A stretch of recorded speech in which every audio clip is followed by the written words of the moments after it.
Whoa, we're back for some Bleach Soul Resonance, and this video is for the new players, the returning players, and the players whose accounts rather are not so built up, not so juiced. As you can see here, and let's just go over a little bit of preamble. I have every character sans Bankai Ichigo. I have not missed a single character. Now, the game's release order went something like this, though feel free to correct me in the comments. That's not comment bait, I mean literally, I'm just going to go off the top of my head. We got Bankai Ichigo on release, I didn't want to reroll, I didn't know how free to play the game would be, and I said, hey, I know Kenpachi's going to come, so I'm just going to wait for Kenpachi. That was on me, that was my choice. Didn't feel like rerolling that, like, just during that period. I would always suggest rerolling though. I just figured why not just start fresh and do a run, do an account where we don't reroll. That way people can know what you can get. Then Toshido came out. Okay? So we start with Bankai Ichigo, then Toshido comes out. We thought Gin would come after, but it ended up being Aizen. And by the way, I'm still pulling every character sans Bankai Ichigo at this point. The only thing I've missed is, again, we didn't know how free-to-play friendly the game would be consistently outside of launch, so I did not pull Toshido's weapon. Aizen comes out. I say, okay, Aizen is Super Saiyan 4 Gogeta, we're going Aizen. Gin follows. Gin is one of my favorite characters in early Bleach, so I say, you know what, we're grabbing Gin. At this point, we know the game is pretty free-to-play friendly. The 4 characters are out now. After Gin, we move into Kenpachi. Kenpachi comes out. One of my favorite characters in the entire series. I grab Kenpachi. I need a slash unit. Nellel follows. At this point, I'm still able to get every single character that's come out so far. Nellel comes out. Chinese New Year. I B2 her. And I don't remember being particularly lucky, but I have enough Jade to B2 her. You might start... Oh, and I should remember, I did actually get pretty lucky B1ing Kenpachi. At this point, those are the only boundaries I actually have in any characters. Okay? After that, it should be my Yuri. If I'm not mistaken, should be my Yuri. My Yuri comes out. He's a support that does not need his boundaries. I grab him, and slightly later into his celebration, I grab his weapon. So at this point, I'm realizing that I'm sort of behind in Jade for B0 showcases, though I still am able to make enough to grab the character and the weapon throughout the course of the celebration. Soifun comes out, I get her with tickets, I get her extremely early, grab her, her weapon, and even pick up a dupe for about 4,000 Jade. That's just luck variance. Luck variance is going to come into play. I would say that this is probably the luckiest character I've pulled on. Right after that, Zay Laparo comes out. I grab him, weapon, no boundaries, and this is another character who I get extremely lucky on, leading to me having a total of 2,659, or I guess 26,598 Jade with 7 tickets remaining. I am currently using the monthly card. I've been using it since my Yuri. If we're taking that into account, my Yuri was not pulled with monthly Jade. Soifon and Zaya Lapado were pulled under this expense. So let us say that 6,000 Jade are removed from this total, and we end up with 20,000 Jade. You know, let's just round number, 25,000 Jade. This'll just happen because of variance, obviously, but we could sort of illustrate that even with a bit of luck, with tickets, with luck, with weekly Jade, you do end up making enough to pull most, if not all, characters' weapons and all. And since this is half anniversary, this should almost certainly be the case over the course of the half anniversary. We should, if nothing changes, if we're just getting the expected amount that we've been getting from Bleach Soul Resonance, you should be able to walk away with all 3 characters. Knowing this, you need to know, who do you pull for? Because we're going to be getting a selector soon. And that selector is going to have 2 characters featured. Or, it's going to have multiple characters featured, I should say. But it's going to have 2 limited characters featured who were not previously available. Toshiro Hitsugaya and Bankai Ichigo. It is my understanding that after some information has come out, now that we know that White Ichigo Zangetsu is going to be a Slash Tactics half anniversary character, it is my understanding that the optimal reroll slash pull is going to be half anniversary Grimjo, and then you're going to grab Bankai Ichigo and his weapon with the free selector. That way you prepare for in 3 to 4 weeks when White Ichigo drops.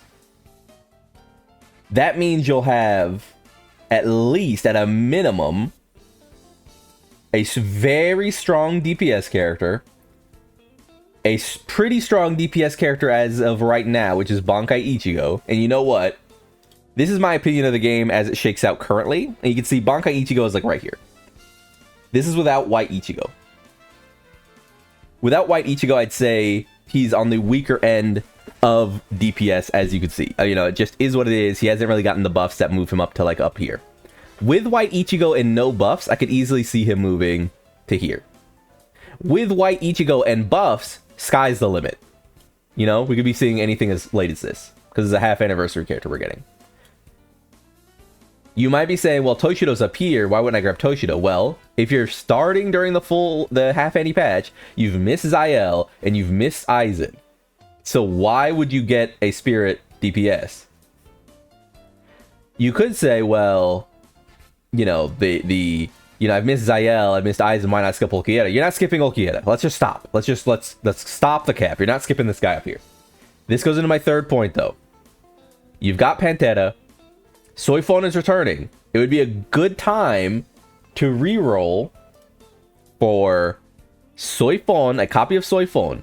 You're going to get Bankai Ichigo for free. You're going to get Bankai Ichigo's weapon for free. You're going to reroll for Soifon and Grimjo. And that's going to essentially give you a full team. Because guess what? Strike has no official support. So if you're wondering, well, where's my Strike support? They don't have one. You're just going to grab Kisuke Yudahara from the standard selector. You always get a standard selector when you start an account. So you're going to grab Yudahara from the standard selector. At worst, you could use Nemu. At worst, you could use Nemu. If you pull and grab a Rangiku, you could use Rangiku. That's just how it goes, you know? All of those options are fine, but again, you'll probably just be using your standard tickets on Kisuke Yudahara. Back to now, future proofing. Okay, so you have your Pantera, you've rerolled for your Soifon, and now you're planning for the future. You probably have Yudahara as your third. We're going to roll into White Ichigo. You're going to grab White Ichigo. You're going to use your Bankai Ichigo, which you've now trained up during the 3 weeks as well. And for third, you're probably going to need to use a Yachiru or Yudahara based on the content. Going into Ulquieta will probably be the hardest one. Because let's be honest, and I'm just going to say it again, you're not skipping Ulquieta because he is a half anniversary character, a quote-unquote anniversary level character. Or, you know, half anniversary character. We don't know who will return. Aizen I could see returning, though Aizen I could see also being on the clock. But with the knowledge that we're getting 3 characters, it means that you are fully prepared to skip a character like Toshido, who is closer to just being sort of a launch character than he is a special celebration character. Me personally, I'll probably be using my 10 tickets here, my pity here, to grab a Toshido weapon. But beyond that, I might also be grabbing a copy of each Bankai Ichigo and Bankai Ichigo's weapon. Mostly because I would like to just test him out. I mean, we just don't have him yet, right? So there's no point in me not testing him out. He's a character that's eluded me. So I will be personally following my own, like, pathway here. Okay?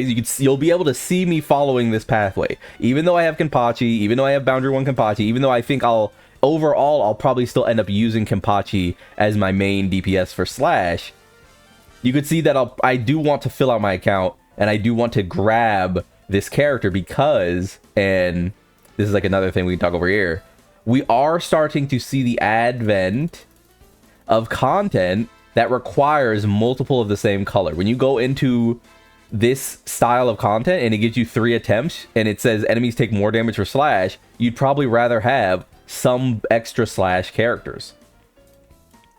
And I think that's just going to continue to expand as we move down the list of things we get. This isn't confirmed. And I don't want to make it seem like I just like have insider info, because I don't. But as of right now, you don't need to plan around anything other than the information I've given you. Pantera is a strike DPS. Okieta is a spirit DPS. And White Ichigo is a slash tactics character.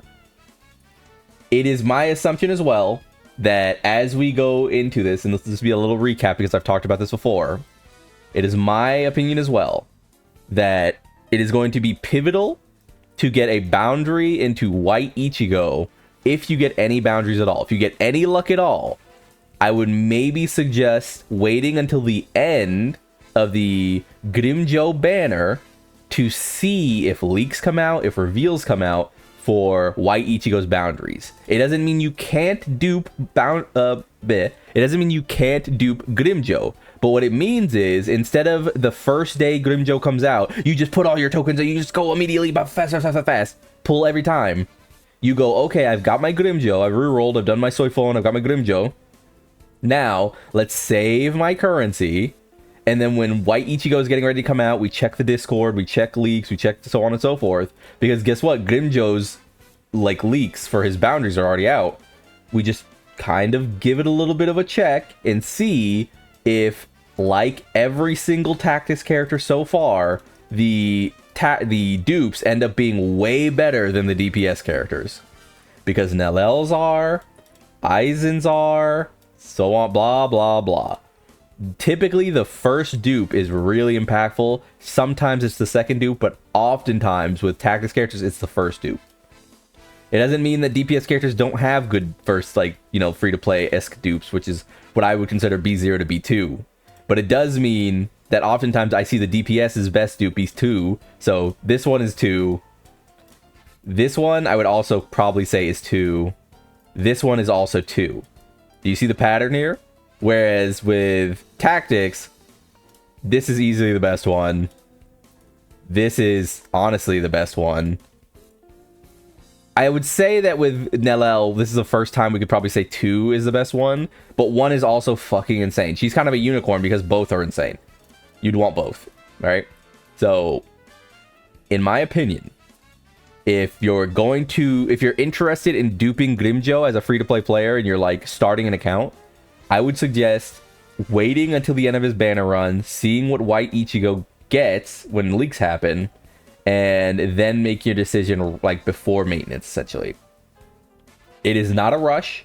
You don't need the dupes to complete content. He's going to be a half-NA character. He's going to be plenty strong enough. But by the time week 2, maybe even week 3 comes around, and you're stockpiling your Jade, and you're using your really strong DPS character, we'll probably start getting more information on what these guys are going to start looking like. So, without recapping, because I think I've done it enough, I have been Lone. Like if you like the video, subscribe to go to the club. We're going to make it. And peace.